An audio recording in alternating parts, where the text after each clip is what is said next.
Go straight to you on this, Bill, Kristol, because you were furious at the way that I propositioned one of these congressmen by asking him about his salary, but at least he's getting a damn salary. What about Halley? I wasn't furious. I just thought it was amusing that you asked a Republican congressman about his salary and acted all indignant that he was getting a salary. But Jay Carney, the White House press spokesman, is doing such a fine job there. He's getting a salary, and the Democratic congressman's getting a salary. They're all getting salaries. Well, that's nice, but they... in this period. Fine. Why should they get... Asked, I'm with you. Well, why should they get salaries, and this very hard-working young lady be sent home on the spur of a moment with a piece of paper and has no money coming into her family?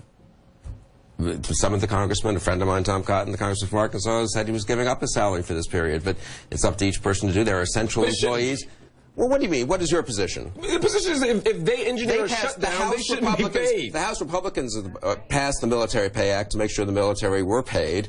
Those who were, and I think uniformed officers are paid, and those who were in support of people in uniform. But not the Marine Corps lawyers. I don't know how. Right, they aren't. That's right, because there's a government shutdown. And why is there a government shutdown?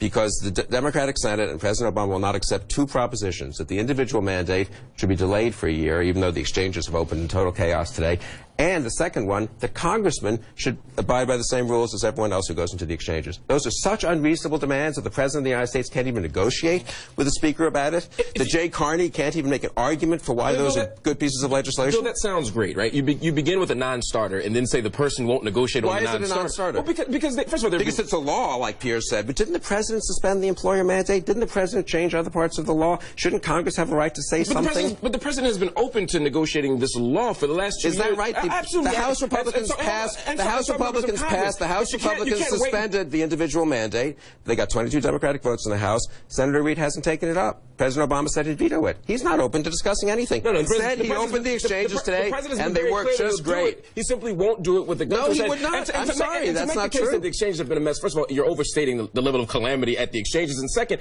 this is a major piece of legislation, perhaps the most significant piece of legislation in 50 years. It's not uncommon that there might be a slightly long line. And when was it passed? I forgot. That was 3 years ago. And President Obama, it's the top priority of his administration, Absolutely. And they had this chaos that they had today. Doesn't that tell you something? I don't concede that it was chaos. Yes, there are a lot of people... No, this is what happens when everybody in America has access to health care.